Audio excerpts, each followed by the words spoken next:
इस्लाम की गलत और कट्टर व्याख्या एक बड़ी प्रॉब्लम है। इसे पूरी दुनिया में समस्या माना गया है। ऑस्ट्रेलिया के बॉन्डाई बीच अटैक में भारत का जिक्र क्यों होने लगा अचानक? साजिद अकरम का भारत से कनेक्शन क्या है? गुत्थी उलझती ही जा रही है। नए सवाल हैं, नए दावे हैं। हमले से पहले हमलावर फिलीपींस में 1 महीने तक क्या कर रहे थे? क्या उन्हें फिलीपींस में अटैक की ट्रेनिंग मिली? क्या रिमोट कोई और चला रहा था? पूरा माजरा क्या है, आज समझेंगे। नमस्ते, मेरा नाम कुलदीप है और आप देख रहे हैं ललन टॉप का अंतर्राष्ट्रीय प्रसंगों से जुड़ा रोजाना का कार्यक्रम दुनियादारी।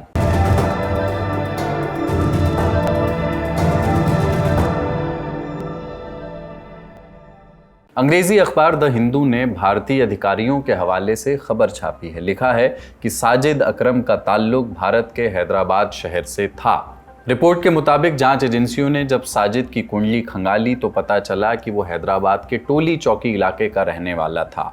उसने हैदराबाद से बीकॉम किया। साल 1998 में, यानी आज से 27 साल पहले, वो स्टूडेंट वीज़ा पर ऑस्ट्रेलिया गया। वहाँ उसने एक यूरोपीय महिला से शादी की और फिर वहीं बस गया। ये सारी बातें, ये सारी खबरें द हिंदू ने अपनी एक रिपोर्ट में क्लेम की हैं। तेलंगाना पुलिस ने साफ किया है कि 1998 में जब साजिद भारत छोड़ कर के गया था तब तक उसका रिकॉर्ड एकदम साफ था, एकदम क्लीन था। उस पर कोई भी एडवर्स रिकॉर्ड, कोई भी आपराधिक मामला, कोई संदिग्ध गतिविधि दर्ज नहीं थी। द हिंदू से भारतीय अधिकारियों ने बताया है कि 1998 के बाद से वो सिर्फ 3 बार भारत आया था। आखिरी बार 2022 में, यानी हमले से 3 साल पहले।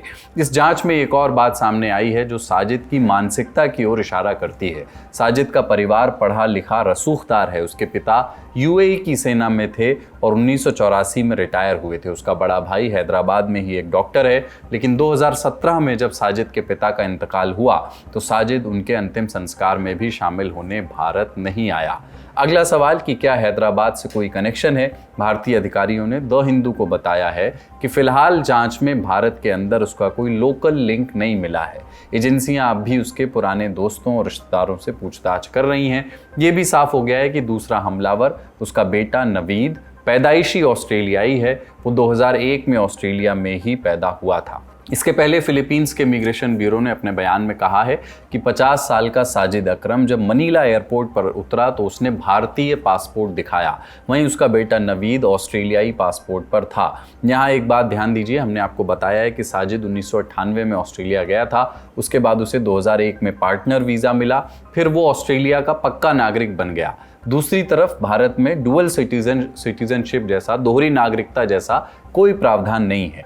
हमने इस सिलसिले में ज्यादा जानकारी के लिए साथी पत्रकारों से बात की। One of the attackers in the mass shooting that took place in Sydney, Bondi Beach in Sydney, had his roots from Hyderabad, India. That is what the reports have to say. Now we are right now at a residence of one of the relatives of Sajid Akram, the attacker in the Bondi Beach mass shooting. Belonged to this particular house. It is reported that 27 years ago, after completing his BCom, he had left Hyderabad to Australia, where he settled down and married a European national. And then it is reported that 6 times he has travelled to Hyderabad or India, reportedly for the property disputes that have taken place. And it is also said that he did not turn back for his father's demise or final rituals that have taken place. Now this house belongs to Dr. Shahid Akram, brother to Sajid Akram, who was the main attacker in the mass shooting that has taken place. Now the Telangana police have stated that they are fully cooperating with the central agencies for the investigation, and the family have to say that there is no link to radicalization from Hyderabad. Whatever the radicalization that has taken place between the father and the son duo did not have any link to the relatives here in Hyderabad. भारतीय विदेश मंत्रालय ने इस बाबत अब तक कोई बयान नहीं दिया है। द हिंदू के सूत्रों ने इस बात की पुष्टि की है कि ऑस्ट्रेलियाई एजेंसियां अब भारतीय अधिकारियों के संपर्क में हैं। दूसरी तरफ ऑस्ट्रेलिया से भी पहचान से जुड़ा कोई भी बयान सामने नहीं आया है। इस बाबत एक सवाल ऑस्ट्रेलियाई प्रधानमंत्री एंथनी अल्बनीज से भी पूछा गया। पत्रकारों ने उनसे पूछा कि साजिद भारतीय था या पाकिस्तानी, तो उन्होंने चुप्पी साध ली। कहा कि जांच अभी चल रही है, अभी कुछ बोलना ठीक नहीं। अब फिलीपींस की बात करते हैं। जांच की सुई अब दक्षिण पूर्व एशिया के घने जंगलों की ओर मुड़ गई है। 16 दिसंबर को फिलीपींस के इमिग्रेशन ब्यूरो ने कुछ खुलासे किए। तारीखों से समझिए। 1 नवंबर 2025 साजिद अकरम और नवीद अकरम ऑस्ट्रेलिया के सिडनी से उड़ते हैं और फिलीपींस की राजधानी मनीला पहुंच जाते हैं। लेकिन वो मनीला में रुकते नहीं हैं। उसी दिन वो मनीला छोड़ करके चले जाते हैं दावाओ सिटी। वहाँ वो 28 दिन रहते हैं, फिर 28 नवंबर को ऑस्ट्रेलिया वापस लौट आते हैं, यानी बॉन्डाई बीच हमले से ठीक 2 हफ्ते पहले। लेकिन दावाओ ही क्यों? क्या ये कोई टूरिस्ट डेस्टिनेशन है? नहीं। खुफिया एजेंसियों की दुनिया में दावाओ को मिंडानाओ से जोड़ करके देखा जाता है। ये फिलीपींस के दक्षिण में बसे द्वीप मिंडानाओ का सबसे बड़ा शहर है। मिंडानाओ में ऐसा खास क्या है? ये क्या जगह है मिंडानाओ? समझने के लिए फिलीपींस के नक्शे पर आप नज़र दौड़ाइए। फिलीपींस को देख करके ऐसा लगेगा जैसे किसी ने कांच का एक बड़ा आईना समंदर में गिरा दिया हो और वो 7000 टुकड़ों में बिखर गया हो। ऐसे 7000 से भी ज़्यादा टापू मिलकर के फिलीपींस बनते हैं। फिलीपींस की राजधानी उसके उत्तर में है। ये कैथोलिक ईसाइयों का गढ़ है। यहाँ चकाचौंध है, सरकार है, कानून है। लेकिन हमारी कहानी यहाँ की नहीं है। हमारी कहानी, आज की कहानी जिसकी हम बात कर रहे हैं, वो दक्षिण की है। दक्षिण यानी मिंडानाओ की। ये एक ऐसा इलाका जहाँ सरकार का कानून हाईवे के किनारे ख़त्म हो जाता है। उसके आगे घने जंगल हैं, पहाड़ हैं, दलदली इलाके हैं जहाँ दशकों से इस्लामी विद्रोहियों का राज चलता है। यहाँ घने जंगल हैं, पेड़ों की 3-3 परतें हैं, सैटेलाइट ट्रेनिंग कैंप को ट्रैक नहीं कर पाती हैं। यहीं पर लिगुआसन मार्श भी है, एक विशाल दलदल। यहाँ ऊंची ऊंची घास है, कीचड़ है, एक सुरक्षित पनाहगाह जहाँ दुनिया की नज़रों से बचा जा सकता है। इसके दक्षिण पश्चिम में सुलू का इलाका है। ये समंदर में बिखरे द्वीप फिलीपींस को मलेशिया और इंडोनेशिया से जोड़ते हैं। यहाँ सरहदें हैं, लेकिन सिर्फ कागज़ पर, पानी पर नहीं। छोटी छोटी नावों पर बैठ करके समुद्री लुटेरे और आतंकी कब एक देश से दूसरे देश पहुँच जाते हैं, किसी रडार को पता नहीं चलता। एक्सपर्ट इसे टेररिस्ट ट्रांजिट ट्रायंगल कहते हैं। फिलीपींस में ISIS का झंडा कैसे पहुँचा, इसे समझने के लिए हमें इतिहास के पन्ने पलटने होंगे। दक्षिणी फिलीपींस के मुसलमान समुदाय को मोरो कहा जाता है। इनका इतिहास 400 साल के प्रतिरोध का रहा है। 16वीं सदी में स्पेनिश आए, 300 साल तक लड़े, लेकिन मोरो मुस्लिम्स को पूरी तरह हरा नहीं पाए। 1898 में अमेरिका आया। यहाँ एक बहुत दिलचस्प ऐतिहासिक किस्सा है। कहते हैं कि अमेरिका की सेना में मशहूर .45 कैलिबर की पिस्तौल का इस्तेमाल इसीलिए बढ़ाया गया था क्योंकि मोरो लड़ाके छोटी गोलियों से रुकते ही नहीं थे। वो गोली खाने के बाद भी अपनी तलवारें लेकर के हमला करते रहते थे। 1946 में फिलीपींस आज़ाद हुआ, लेकिन दक्षिण की लड़ाई जारी रही। अब लड़ाई मनीला की सरकार से थी, लेकिन 90 के दशक में कहानी पूरी तरह बदल गई। जो लड़ाई ज़मीन और स्वायत्ता की थी, उसे हाईजैक कर लिया ग्लोबल जिहाद ने। अलकायदा की एंट्री हुई। ओसामा बिन लादेन का रिश्तेदार मोहम्मद जमाल खलीफा 90 के दशक की शुरुआत में फिलीपींस आया। उसने वहाँ चैरिटी के नाम पर संस्थाएं खोली, लेकिन असल में वो आतंक की फंडिंग कर रहा था। इसके बाद फिलीपींस का लिगुआसन दलदल आतंकवाद की नर्सरी बन गया। 2002 के बाली बम धमाकों का मास्टरमाइंड सालों तक इन्हीं जंगलों में छिपा रहा और नए रंगरूटों को ट्रेनिंग भी देता रहा। 2014 याद कीजिए, जब ISIS ने दुनिया में अपना खिलाफत घोषित किया था।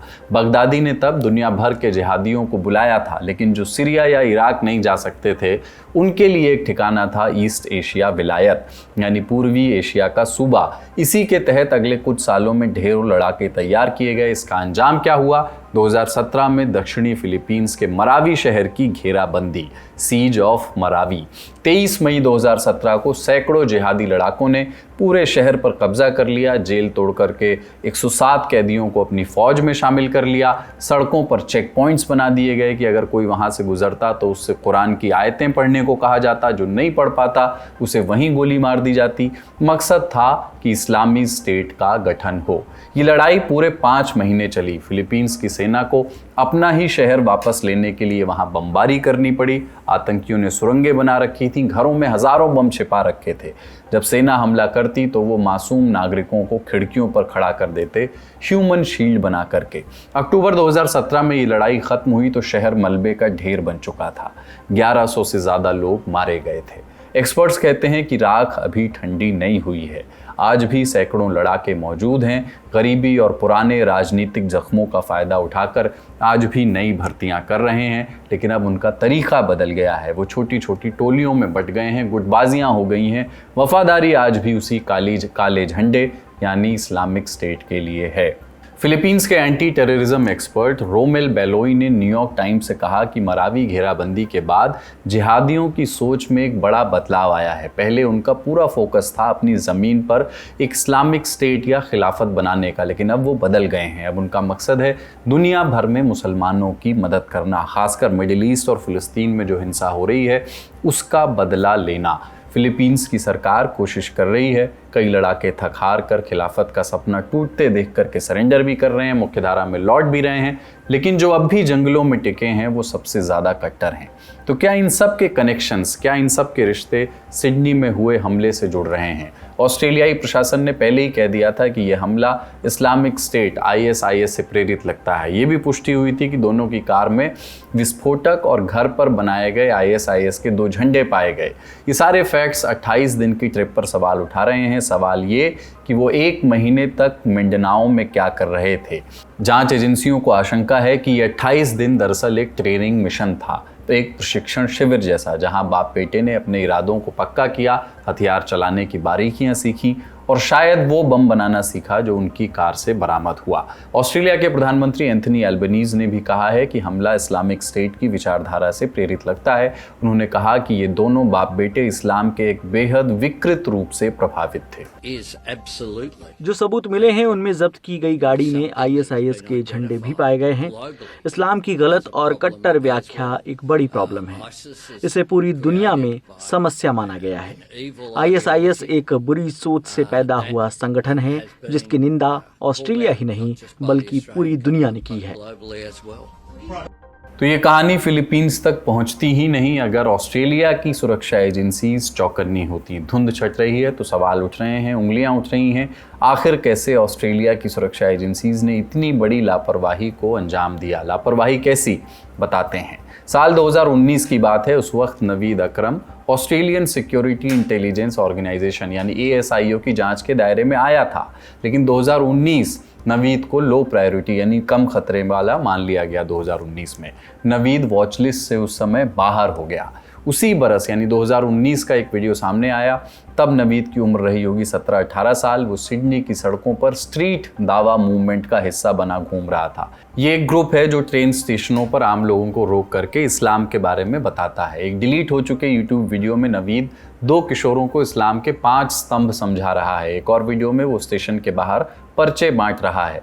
अब जब नवीद का नाम आतंकी हमले में आया है तो पुराने साथी पल्ला झाड़ रहे हैं। स्ट्रीट दावा मूवमेंट ने सोशल मीडिया पर सफाई दी है। उनका कहना है कि नवीद उनका मेंबर कभी नहीं था, वो बस 2019 में वॉलंटियर बन करके आया था। ऑस्ट्रेलियाई मीडिया ने उसका नाम एक कट्टरपंथी प्रचारक विसम हद्दाद के ग्रुप से भी जोड़ा है, लेकिन हद्दाद के वकील ने भी कह दिया है कि उनका इस हमले या नवीद से कोई लेना देना नहीं है। कुल मिलाकर कहानी ये कि 2019 में वो एजेंसियों की नज़रों में भी था, लेकिन फिर फाइल बंद हो गई। यहाँ तक तो फिर भी ठीक था। 2023 में क्या हुआ ये जानिए। 2023 में साजिद अकरम को बंदूक का लाइसेंस मिला। इसके पहले 2016 में उसकी अर्जी रद्द कर दी गई थी। उसके बाद नवीद जांच एजेंसियों की रडार पर आया। खुफिया एजेंसी के पास नवीद की फाइल थी, उधर पुलिस के पास पिता यानी साजिद की बंदूक की अर्जी थी, लेकिन इन दोनों फाइलों का कभी भी मिलान नहीं हुआ। इन्हीं सवालों के बीच ऑस्ट्रेलिया के गन लॉज यानी बंदूक कानून में बड़े बदलाव होने जा रहे हैं। क्या बदलेगा? एल्बनीज ने 4 बातें कही हैं। अब तय किया जाएगा कि एक व्यक्ति अपने पास अधिकतम कितनी बंदूकें रख सकता है। साजिद के पास 6 बंदूकें थी। बहस इस बात पर भी है कि क्या बंदूक का लाइसेंस सिर्फ ऑस्ट्रेलियाई नागरिकों को मिलना चाहिए, किस तरह की बंदूकें आम नागरिकों के लिए लीगल होंगी, इस पर कैंची चलेगी। नेशनल फायर आर्म्स रजिस्टर के काम में तेज़ी लाई जाएगी, यानी पूरे देश का डेटा एक जगह होगा ताकि एक राज्य की पुलिस को दूसरे राज्य की जानकारी तुरंत मिल सके। तो आज की बड़ी खबर यहीं तक। फिलहाल तो ऑस्ट्रेलिया की जांच एजेंसियों को यही लगता है कि इसमें सिर्फ बाप बेटे शामिल थे, कोई और नहीं, लेकिन उन्होंने ये भी साफ किया है कि जांच अभी शुरुआती दौर में है, तस्वीर बदल भी सकती है। दूसरी तरफ अस्पतालों में घायलों का इलाज चल रहा है। अभी भी 22 लोग अलग अलग अस्पतालों में भर्ती हैं। इनमें से 6 लोगों की हालत गंभीर बनी हुई है, 3 लोग अब भी बेहद नाजुक हालत में हैं। आखिर में एक तस्वीर जो इस मातम के बीच थोड़ी राहत देती है। 15 दिसंबर को प्रधानमंत्री एल्बनीज खुद अस्पताल पहुंचे। वो उस हीरो से मिलने गए जिसने अपनी जान पर खेलकर दर्जनों लोगों को बचाया। मिडिल ईस्ट में सऊदी अरब के करीब एक छोटा सा मुल्क है जॉर्डन। रेड और डेड सी के बीच में बसा जॉर्डन का 75% हिस्सा रेगिस्तान है। इस देश की एक लंबी सीमा इजराइल से भी लगती है। इसी वजह से अरब इजराइल विवाद में जॉर्डन एक जरूरी किरदार है। जॉर्डन मिडिल ईस्ट का इकलौता देश है जिसे नो ऑयल देश कहा जाता है। यहाँ के किंग अब्दुल्ला II को पैगंबर मोहम्मद की 41वीं पीढ़ी का वंशज माना जाता है। उनका परिवार 1400 साल से जॉर्डन पर राज कर रहा है। इसी राजा के आलीशान हुसैनिया पैलेस में 15 दिसंबर की शाम प्रधानमंत्री मोदी का स्वागत हुआ। दोनों नेताओं ने द्विपक्षीय बैठक भी की। इसके बाद दोनों देशों के बीच 5 अहम समझौते हुए। दोनों नेताओं ने संस्कृति के क्षेत्र में सहयोग बढ़ाने पर सहमति जताई। रिन्यूएबल और क्लीन एनर्जी परियोजनाओं पर साथ काम करने की भी डील की। इसके अलावा जल संसाधनों के बेहतर प्रबंधन के लिए समझौते हुए। डिजिटल पब्लिक इंफ्रास्ट्रक्चर के तहत डिजिटल गवर्नेंस और तकनीक आधारित सार्वजनिक सेवाओं में साझेदारी को आगे बढ़ाने पर सहमति बनी। साथ ही जॉर्डन की ऐतिहासिक धरोहर पेट्रा और भारत की एलोरा गुफाओं के बीच ट्विनिंग समझौता भी हुआ। दौरे के दूसरे दिन 16 दिसंबर को पीएम मोदी को खास सम्मान दिया गया। क्राउन प्रिंस अल हुसैन बिन अब्दुल्ला खुद गाड़ी चलाकर प्रधानमंत्री मोदी को जॉर्डन म्यूजियम तक ले गए। इसके बाद भारत जॉर्डन बिजनेस फोरम की मीटिंग हुई। जॉर्डन ट्रिप पूरी करने के बाद पीएम मोदी मिडिल ईस्ट के एक और देश इथियोपिया के लिए रवाना हो गए। 16 दिसंबर 1971 भारत पाक युद्ध को 12 दिन बीत चुके थे। ढाका में पूर्वी पाकिस्तान के commander lieutenant general A.K. Niazi के कैंप में भारतीय सेना के लेफ्टिनेंट जनरल JFR जैकब पहुंचे। उनके हाथ में पाकिस्तान की हार का दस्तावेज था। जैकब ने सरेंडर की शर्तें पढ़कर सुनाई और फैसला लेने के लिए नियाजी को सिर्फ 30 मिनट दिए। अपनी आत्मकथा an odyssey in war and peace में जैकब लिखते हैं कि उस वक्त ढाका में नियाजी के पास अब भी 26,000 से ज़्यादा सैनिक थे, जबकि भारतीय सेना के सिर्फ करीब 3,000 जवान ढाका से 30 किलोमीटर दूर थे। लेकिन जैकब ने ज़मीनी आंकड़ों से ज़्यादा मनोवैज्ञानिक दबाव पर भरोसा किया। 30 मिनट बाद जब जैकब लौटे, कमरे में सन्नाटा था। सरेंडर के दस्तावेज मेज पर रखे थे। जैकब ने पूछा कि जनरल, क्या आप सरेंडर स्वीकार करते हैं? नियाजी चुप रहे। सवाल 3 बार दोहराया गया, कोई जवाब नहीं। आखिरकार जैकब ने कागज़ उठाया और कहा कि आपकी चुप्पी को मैं आपकी सहमति मानता हूं। इतना सुनते ही नियाजी रो पड़े। सरेंडर की रस्म कैसे निभाई जाए, इस पर भी असमंजस हुआ। बेल्ट या कैप उतारना अपमानजनक माना गया।